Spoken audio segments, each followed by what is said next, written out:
talk a lot on this show and this network about Republicans and Democrats and support for the Second Amendment. But of course, there are third parties to consider as well. Our next guest writes for the Libertarian Republic, and he recently posted about the Second Amendment. His name is Ram, and he joins us today. What's going on, Ram? I'm doing well. I apologize for my attire. I actually just came back from the gym. How are you? Dude, do you see what I'm wearing? You're good, man. You're good. No, this is on CNN Live. We come as we are. So. Oh yeah, good. Absolutely. So tell us, generally speaking, how do libertarians compare to Republicans and Democrats? So I mean, just generally, I would say that I do not consider myself conservative or a liberal. So I mean, generally, in brevity, what the libertarian perspective is, if you're not screwing with me, if you're not disrupting my agency, what I do, then you should theoretically be able to do whatever you want. So at the end of the day, we should take as little from other people by force as possible. That includes taxes, other things of that regard. And if you're doing something, regardless how upsetting or heinous or awful I think it is, if it's not directly affecting me, my agency, my safety, my security, there should be no reason why the government bans its existence. And I think that guns definitely fall into this category. Now, how far does that effects plane go? So is it only directly affecting, or is there any room for indirect actions that may result in something that harms you? Keep in mind I'm playing devil's advocate here because I pretty much know. Sure. So obviously there's a lot of nuance to it. I mean, like you can string, like, the butterfly effect. Butterfly flaps its wings, and and infinitely many events ensue, and a hurricane happens. You can theoretically string an infinite amount of events and say, well, these two things are indirectly correlated in some capacity, right? Absolutely. So it's very hard to draw a line in the sand saying that, hey, this is where you are causing me problems, therefore it should be banned by the government. Gotcha. But what is safe to say is it's usually looked upon through the filter of, as long as it's not affecting me in a negative way, I'm generally going to stay out of your business. Yeah, absolutely. And I think that, George Washington said himself, like, as soon as he got into office, if I recall, he was like, political parties will, they will spell the death of this nation. And, like, I completely agree, because nowadays, like, I've been privileged to attend one of the best universities in the world. And you go outside, you go into a conservative space, and you say that I hold some liberal ideas, even though on average I consider myself a conservative. Yeah. You're a pariah. They hate you. They're like, oh, no, you don't have allegiance to my party. You don't agree with absolutely 100% of everything that I say. And, I mean, contrary to popular opinion, you can have opposing ideologies and still be friends and, still, get along. I have friends who are conservatives. I have friends who are left-wing liberals. I keep telling them that there's no sense in raising the minimum wage to $15 an hour. Take an Econ 101 class. It gets heated sometimes. But, I mean, at the end of the day, that having different political ideologies should not influence anything else beyond that, and libertarianism, generally speaking, there are obviously a lot of nuances to it, but it is socially left-wing and fiscally right-wing in regards. Absolutely. So now, how do you think the kind of more dogmatic aspects of our political separation, so to speak, how do you think that plays a part in terms of the Second Amendment? Do you think that helps it or it hurts it? I think it definitely hurts it. So, I mean, just generally, if you go around, like, say, any educated space that has both liberals and conservatives, a few third-party people going around, and you say that I am a proponent of gun rights. Yeah. A lot of left-wing people will say, well, that means you're complicit in the deaths of millions. You're complicit in the mass murder of children. And, like, what the hell is that? That is absolute. That logic is absolutely incomprehensibly bullshit. There's nothing you could possibly say to that. At the end of the day, nobody wants any of these tragedies to happen. Absolutely. It's not like people who are working for the NRA or gun rights proponents. Like, for instance, I don't know a damn worth of anything about guns. I don't have guns. No one in my family has guns. But I still think that they are necessary and they're critical for a free state. But at the end of the day, I don't know anything about weapons. But, I mean, these people, they say that, well, because you support gun rights, that means that you support everything that all guns do. Yeah. That is an incongruent logical leap. You can't make that assumption. So, a lot of the things that people say, like in retort, they say that in a modern society, in a good, free society, there's no reason to have guns. And that is true, but that's not the purpose of the Second Amendment. The purpose of the Second Amendment is to prevent that badness from happening in the first place, right? Yeah. It's not like people in Venezuela today are like, oh shit, I wish I had guns. We wouldn't be rotting in this socialist, dictator we have right now. Like Stalin, he took away guns. Hitler, he took away guns. He did that because when they rose to power, there'd be no means of revolt. Like Goebbels, his right-hand man, the master propaganda strategist, they played this enormous game of keeping the vast majority of the public completely unaware of the atrocities that they were committing against the Jewish people. And, taking away the means that you have to fight against tyranny, I think, falls into that boat. And, I don't like Trump very much, but I can't say that when people say that he's a fascist or that he's akin to Hitler, I think that is extraordinarily offensive to people who have actually gone through the Holocaust and who have actually experienced what fascism is capable of doing. It's not like Hitler is going, or Trump is going up and rounding up tens of millions of people and executing them on the street. Once he starts doing that, then you can call him a fascist or call him Hitler. Here's the irony behind that. Even if he wanted to, we live in a society that has the Second Amendment, which essentially prohibits that ability for him to do that. So the thing is, so back to what you said originally, I personally, I don't agree with everything the NRA does either, right? I know that the NRA lobby has consistently blocked the government from doing research into guns, the CDC from doing research into guns.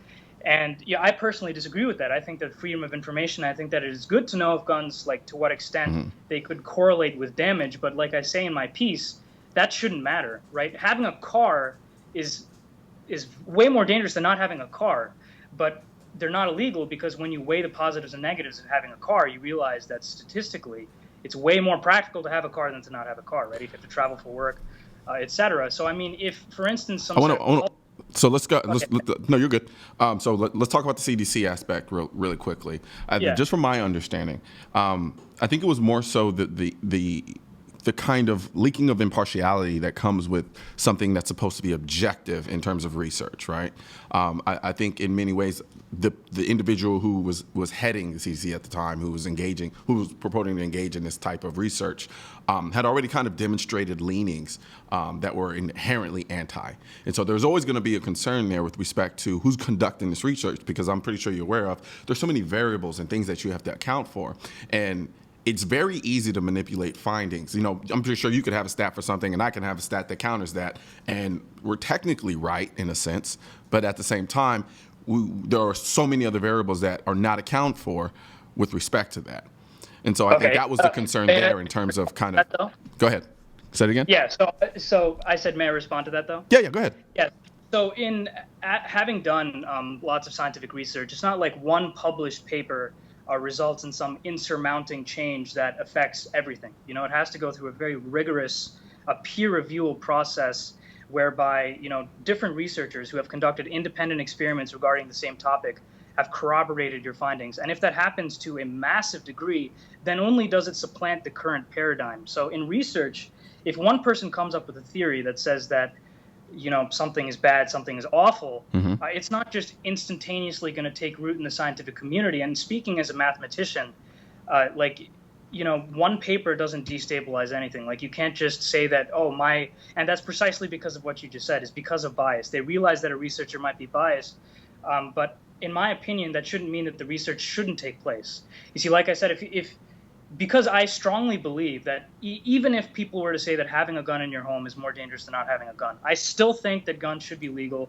I still think that the Second Amendment is critical for the reasons that I said before. And I mean, just generally, one of the arguments that brilliant minds like Richard Dawkins, Stephen Hawking, Neil deGrasse Tyson, they say that they don't like the Conservative Party because they, at least in a modern sense, they appear to be an anti-science type party. There, a lot of people with prominent positions in the GOP still believe in, creationism. They believe that the Earth is 6,000 years old. Even if you live under a rock, then you should know that the Earth is more than 6,000 years old. I mean, even in that case, the aphorism doesn't hold, because if you know anything about geology, you'd still see that the Earth is more than 6,000 years old. But I mean, I'm gonna pause right there, because there's a lot to unpackage in what you said, right? So I'm gonna bring it back slightly. So with respect to academia, you're right. providing a study, one study doesn't usurp everything, right? So within the context of academia, within the science world, that I'll give you. However, we have to understand how stats and research is now on the mainstream has essentially become weaponized. Yeah. No, so I think the concern there stems from, okay, this comes out under the CDC brand, right? And of course, it may be countered by numerous of other studies. The problem is you have a group of people on one side who would take that, and they have a platform that they essentially run. I call it the mainstream media for all intents and purposes.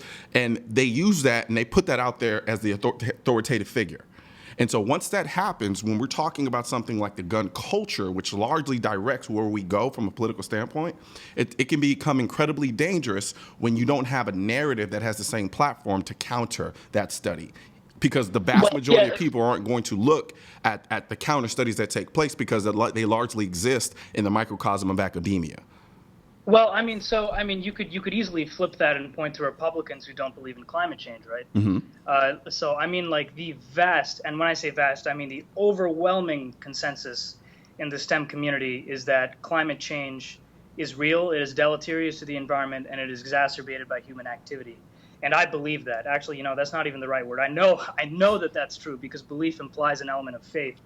Right, and that's because they cherry pick the GOP party. They cherry pick these 5 studies that say that climate change isn't real or whatever, and then they say that these are the authoritative stats that contrast against everything. But let me ask you this one question as a whole, and not to go into the mud in terms of climate control and climate change and so forth and so on. But on the surface level, how many people can you honestly say are aware of those 5 particular studies? Well, I mean, outside of the conservative party, and then bring it into the mainstream platform. How many people are actually aware of that? Because it kind of goes to my point. Go ahead. With regard to climate change? Yes.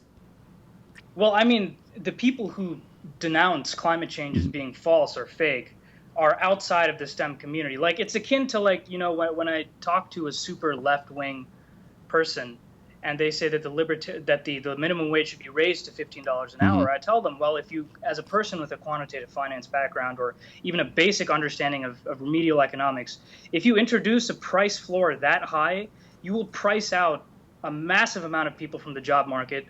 There'll be a tremendous increase in unemployment. But the thing is that desire is born of their not wanting to see people in poverty. So the intent is good, but because of their lack of knowledge, they don't want to do it. And it's similar with the Republican ideology with regard to climate change because they don't want to put millions of people out of work, right? You don't want to tell people who've been working in the coal industry or in big oil their whole lives that, hey, look, what you're doing is suddenly obsolete and doesn't matter anymore.